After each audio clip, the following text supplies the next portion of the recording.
Hello, El Paso. Well, it is wonderful, wonderful to be back with all of you in the Lone Star State.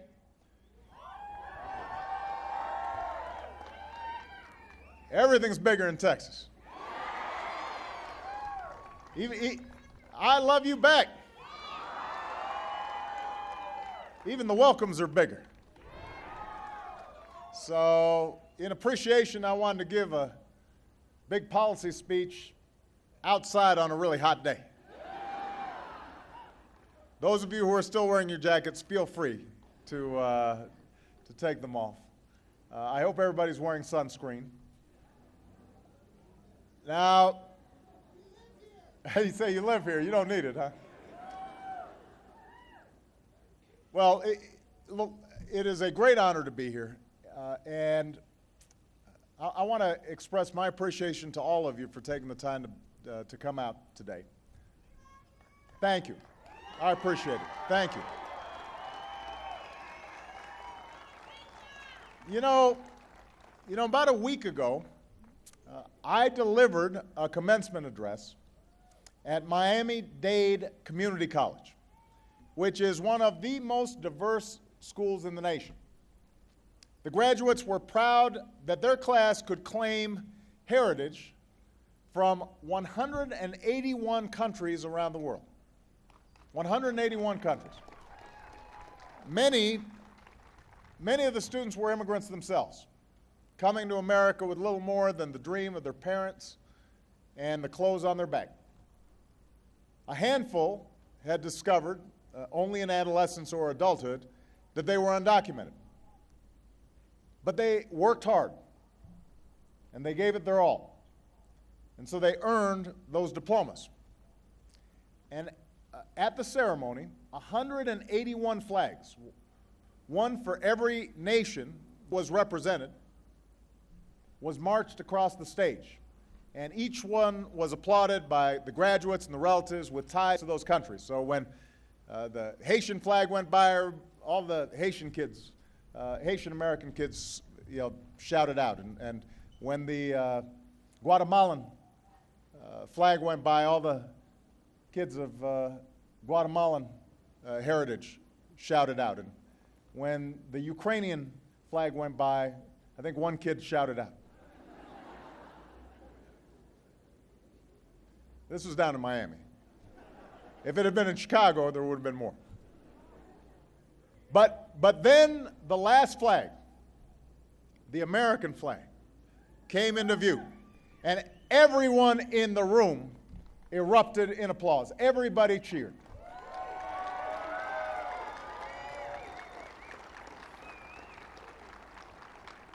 So, yes, their parents and grandparents, some of the graduates themselves, had come from every corner of the globe, but it was here that they had found opportunity. It was here that they had a chance to contribute to the nation that is their home. And it was a reminder of a simple idea as old as America itself. E pluribus unum. Out of many, one. We define ourselves as a nation of immigrants, a nation that welcomes those willing to embrace America's ideals and America's precepts. That's why millions of people, ancestors to most of us, braved hardship and great risk to come here, so they could be free to work and worship and start a business and live their lives in peace and prosperity. The Asian immigrants who made their way to California's Angel Island. The German and Scandinavians who settled across the Midwest. The waves of Irish and Italian and Polish and Russian and Jewish immigrants who leaned against the railing to catch their first glimpse of the Statue of Liberty. This flow of immigrants has helped make this country stronger and more prosperous.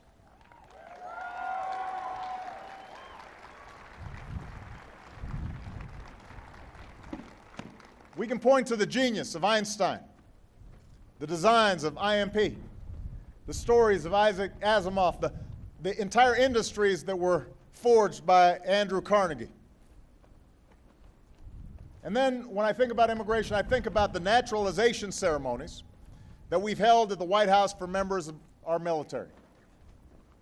Nothing could be more inspiring. Even though they were not yet citizens, when they joined our military, these men and women signed up to serve. We did one event at the White House, and a young man named Granger Michael from Papua New Guinea, a Marine who had been deployed to Iraq 3 times, was there. And you know what he said about becoming an American citizen? He said, "I might as well. I love this country already." That's all he said. Marines aren't big on speeches. Another was a woman named Perla Ramos, who was born and raised in Mexico and came to the United States shortly after 9/11 and joined the Navy. And she said, "I take pride in our flag and the history we write day by day." That's the promise of this country, that anyone can write the next chapter in our story. It doesn't matter where you come from, doesn't matter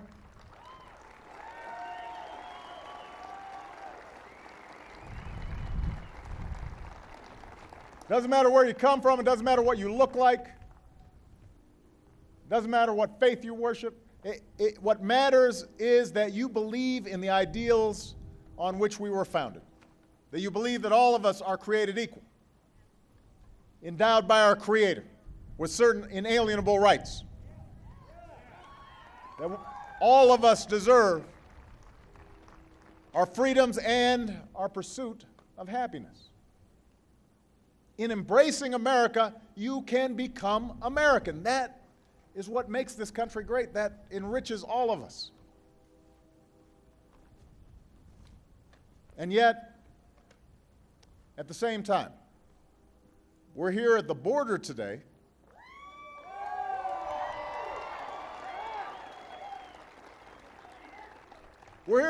because we also recognize that being a nation of laws goes hand in hand with being a nation of immigrants. This too is our heritage. This too is important. And the truth is, we've often wrestled with the politics of who is and who isn't allowed to come into this country. This debate is not new.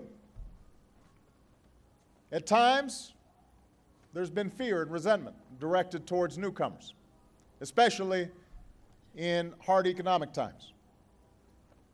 And because these issues touch deeply on what we believe, touch deeply on our convictions about who we are as a people, about what it means to be an American, these debates often elicit strong emotions. That's one reason it's been so difficult to reform our broken immigration system. When an issue is this complex, when it raises such strong feelings, it's easier for politicians to defer the problem until the next election. And there's always a next election.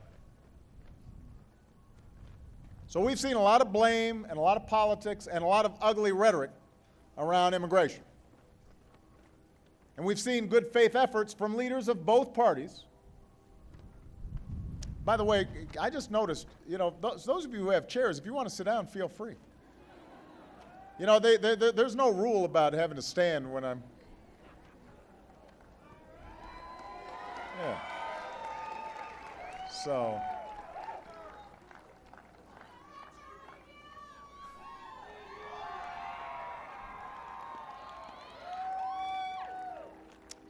But we've seen leaders of both parties who tried to work on this issue, but then their efforts fell prey to the usual Washington games. And all the while, we've seen the mounting consequences of decades of inaction.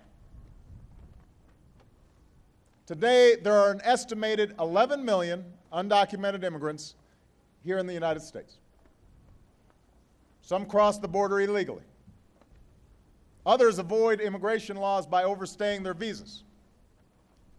Regardless of how they came, the overwhelming majority of these folks are just trying to earn a living and provide for their families.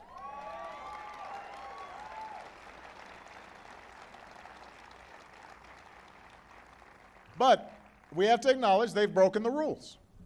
They've cut in front of the line. And what is also true is that the presence of so many illegal immigrants makes a mockery of all those who are trying to immigrate legally. Also, because undocumented immigrants live in the shadows, where they're vulnerable to unscrupulous businesses that skirt taxes and pay workers less than the minimum wage or cut corners with health and safety laws. This puts companies who follow the rules and Americans who rightly demand the minimum wage or overtime or just a safe place to work, it puts those businesses at a disadvantage. Think about it. Over the past decade, even before the recession hit, middle-class families were struggling to get by as the costs went up for everything from health care to college tuition to groceries to gas. Their incomes didn't go up with those prices. We're seeing it again right now with gas prices. So one way to strengthen the middle class in America is to reform the immigration system so that there's no longer a massive underground economy that exploits a cheap source of labor while depressing wages for everybody else. I want incomes for middle-class families to rise again.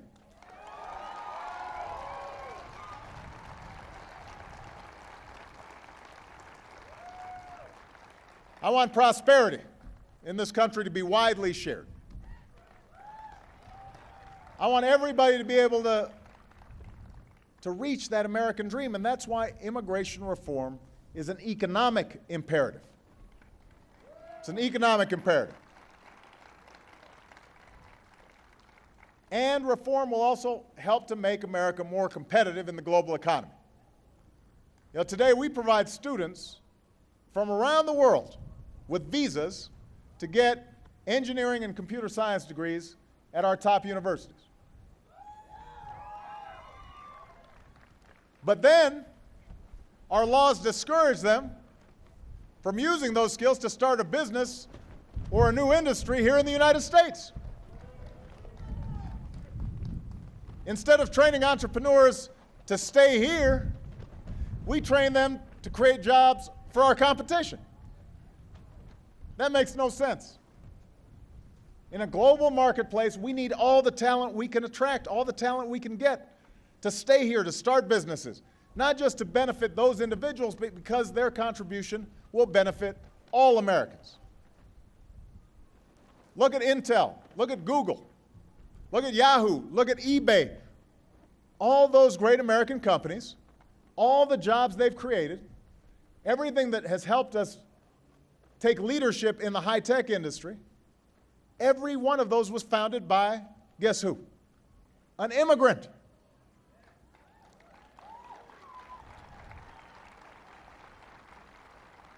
So we don't want the next Intel or the next Google to be created in China or India. We want those companies and jobs to take root here. You know, Bill Gates gets this. He knows a little something about the high-tech industry. He said, the United States will find it far more difficult to maintain its competitive edge if it excludes those who are able and willing to help us compete. So immigration is not just the right thing to do, it's smart for our economy. It's smart for our economy. And it's for this reason that businesses all across America are demanding that Washington finally meet its responsibilities to solve the immigration problem. Everybody recognizes the system's broken. The question is, will we finally summon the political will to do something about it? And that's why we're here at the border today. And I want to say, I am joined today by an outstanding Secretary of the Department of Homeland Security, Janet Napolitano, who's been working tirelessly on this issue.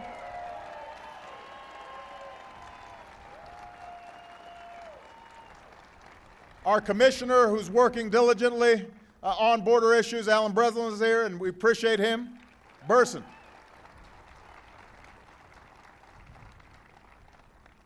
So they're doing outstanding work. And in recent years, among one of the greatest impediments to reform were questions about border security. And these were legitimate concerns. What was true was a lack of manpower and a lack of resources at the border, combined with the pull of jobs and ill-considered enforcement once folks were in the country. All this contributed to a growing number of undocumented people living in the United States. And these concerns helped unravel a bipartisan coalition that we had forged back when I was in the United States Senate. So in the years since, borders first. Borders first.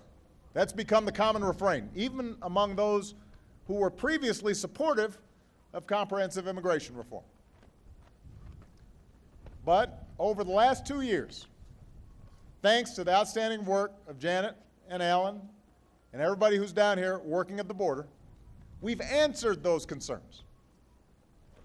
Under their leadership, we have strengthened border security beyond what many believed was possible. They wanted more agents at the border. Well, we now have more boots on the ground on the southwest border than at any time in our history.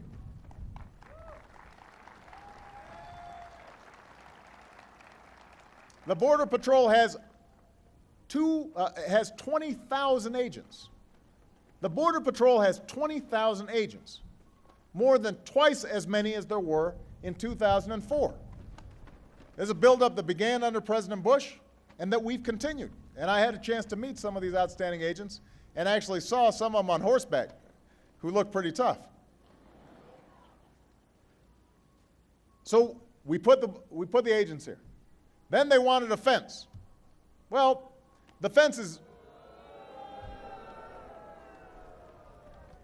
is now basically complete. Then we've gone further. We tripled the number of intelligence analysts working at the border. I've deployed unmanned aerial vehicles to patrol the skies from Texas to California. We have forged a partnership with Mexico to fight the transnational criminal organizations that have affected both of our countries.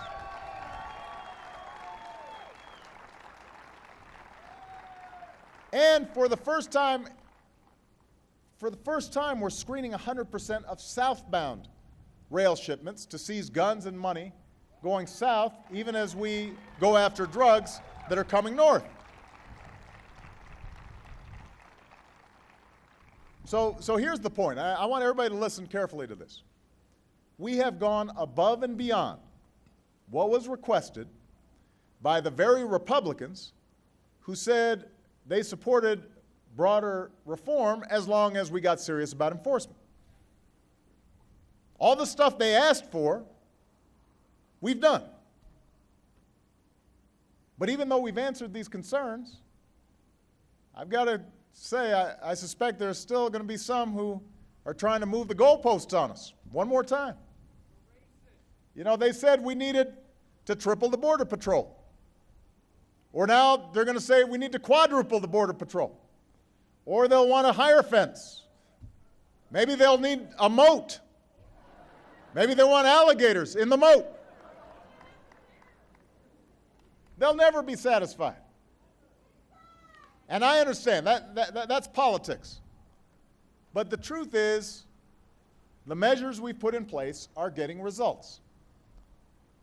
Over the past 2.5 years, we've seized 31% more drugs, 75% more currency, 64% more weapons than ever before.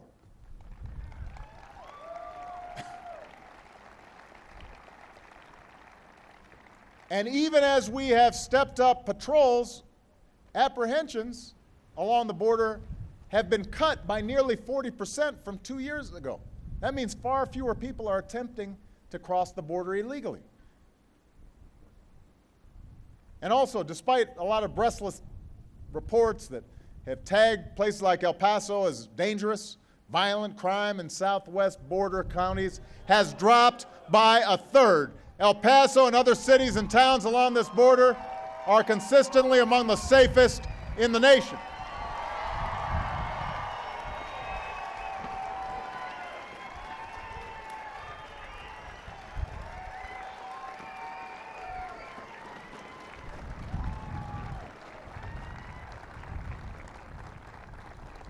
Of course, we shouldn't accept any violence or crime. And we've always got more work to do, but this progress is important. And it's not getting reported on. And we're also going beyond the border. Beyond the border, we're going after employers who knowingly exploit people and break the law.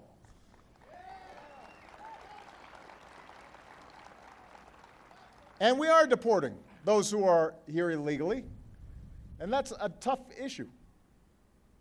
It's a source of controversy. But I want to emphasize we're not doing it haphazardly. We're focusing our limited resources and people on violent offenders and people convicted of crimes. Not just families, not just folks who are looking to scrape together an income. And as a result, we've increased the removal of criminals by 70%.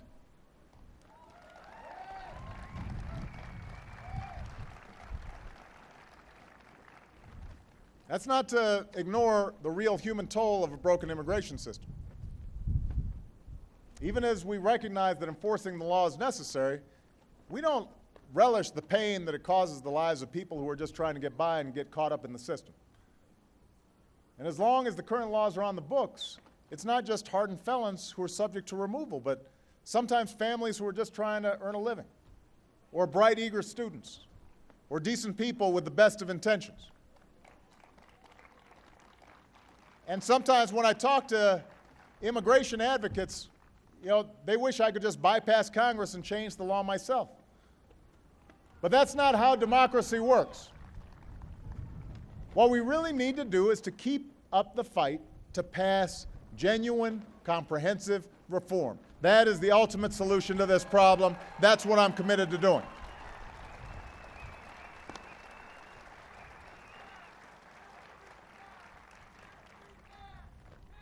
Yes, we can. We can do it.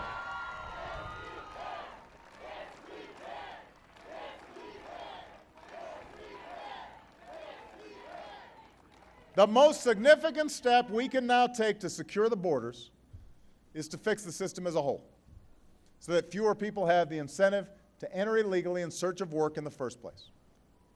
This would allow agents to focus on the worst threats on both sides of our borders, from drug traffickers to those who would come here to commit acts of violence or terror. That's where our focus should be. So, El Paso, the question is whether those in Congress who previously walked away in the name of enforcement are now ready to come back to the table and finish the work that we've started.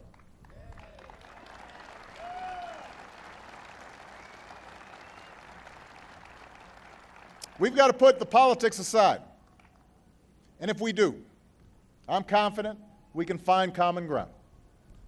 Washington's lagging behind the country on this. There's already a growing coalition of leaders across America who don't always see eye to eye, but are coming together on this issue. They see the harmful consequences of a broken immigration system for their businesses and for their communities, and they understand why we need to act. There are Democrats and Republicans. People like former Republican Senator Mel Martinez, former Bush administration Homeland Security Secretary Michael Chertoff, leaders like Mayor Michael Bloomberg of New York, evangelical ministers like Leith Anderson and Bill Hybels, police chiefs from across the nation, educators, advocates, labor unions, chambers of commerce, small business owners, Fortune 500 CEOs. One CEO had this to say about reform.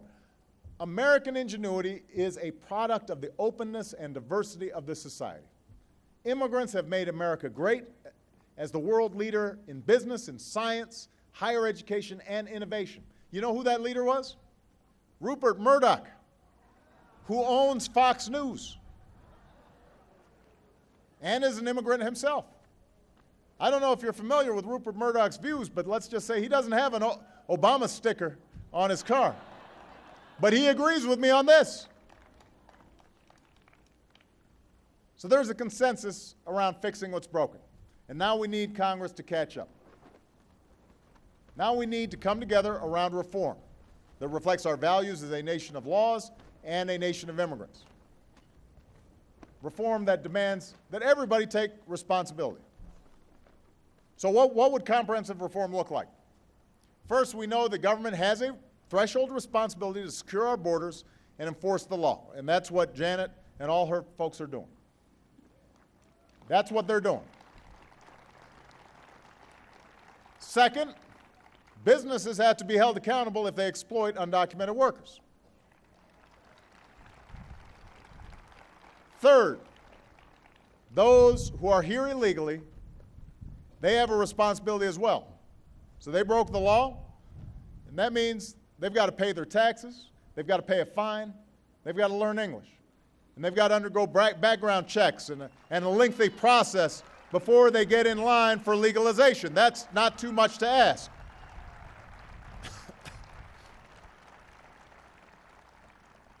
And fourth, stopping illegal immigration also depends on reforming our outdated system of legal immigration. We should make it easier for the best and the brightest to not only stay here, but also to start businesses and create jobs here. In recent years, a full 25% of high-tech startups in the U.S. were founded by immigrants. That led to 200,000 jobs here in America. I'm glad those jobs are here. I want to see more of them created in this country. We need to provide them the chance.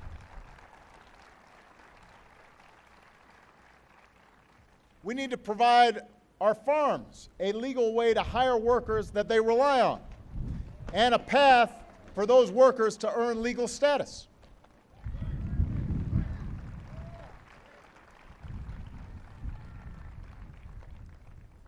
And our laws should respect families following the rules, reuniting them more quickly instead of splitting them apart.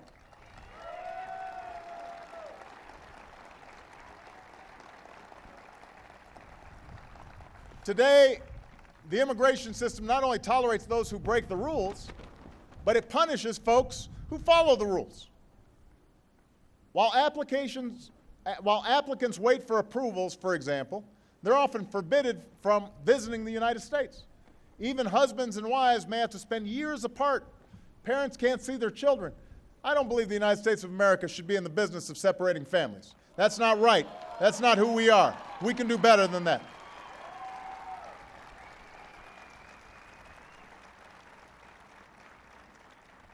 And we should stop punishing innocent young people for the actions of their parents.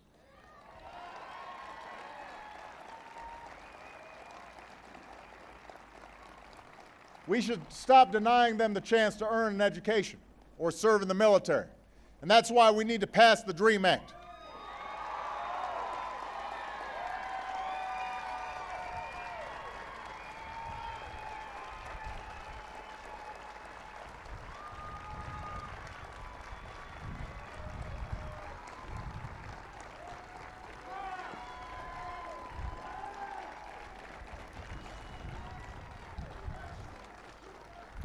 Now, we passed the DREAM Act through the House last year when Democrats were in control.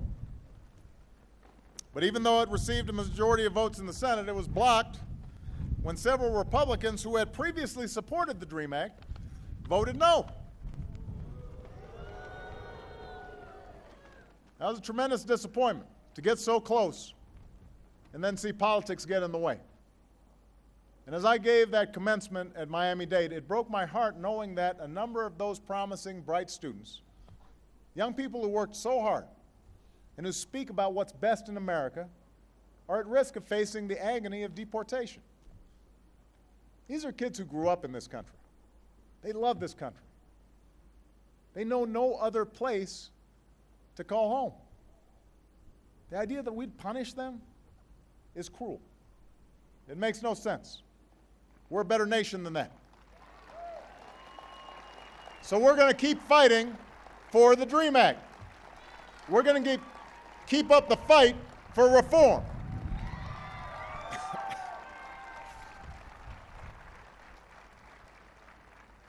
And that's where you come in. I'm going to do my part to lead a constructive and civil debate on these issues. And we've already had a series of meetings about this at the White House in recent weeks. We've got leaders here and around the country helping to move the debate forward. But this change ultimately has to be driven by you, the American people. You've got to help push for comprehensive reform, and you've got to identify what steps we can take right now, like the DREAM Act, like visa reform, areas where we can find common ground among Democrats and Republicans and begin to fix what's broken. So I'm asking you to add your voices to this debate. You can sign up to help at whitehouse.gov. We need Washington to know that there's a movement for reform that's gathering strength from coast to coast. That's how we'll get this done. That's how we can ensure that in the years ahead, we are welcoming the talents of all who can contribute to this country, and that we're living up to the basic American idea that you can make it here if you try.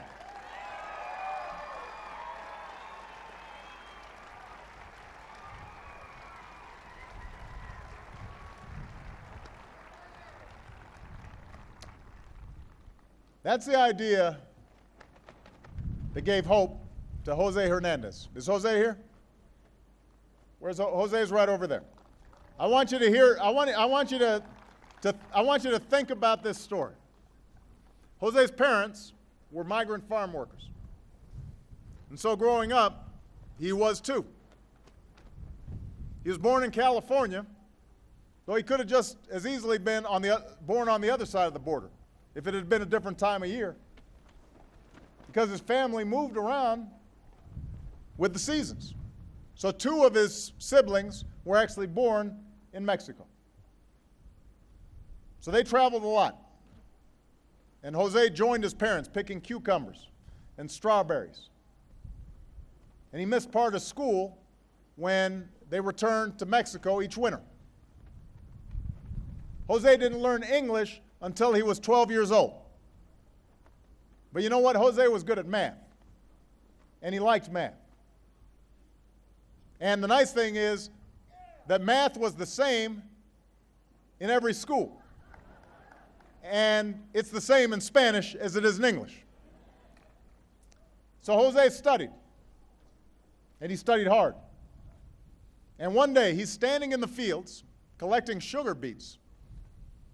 And he heard on a transistor radio that a man named Franklin Chang Diaz, a man with a surname like his, was going to be an astronaut for NASA. So Jose decided, right there in the field, he decided, well, I can be an astronaut too. So Jose kept on studying. And he graduated high school. And he kept on studying. And he earned an engineering degree. And he kept on studying, and he earned a graduate degree.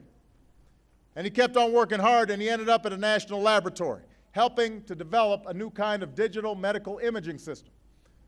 And a few years later, he found himself more than 100 miles above the surface of the Earth, staring out of the window of the shuttle Discovery.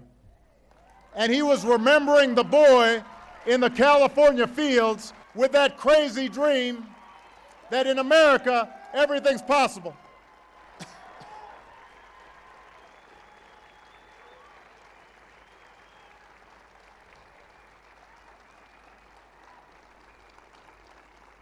Think about that, El Paso. That's the American dream right there. That's what we're fighting for.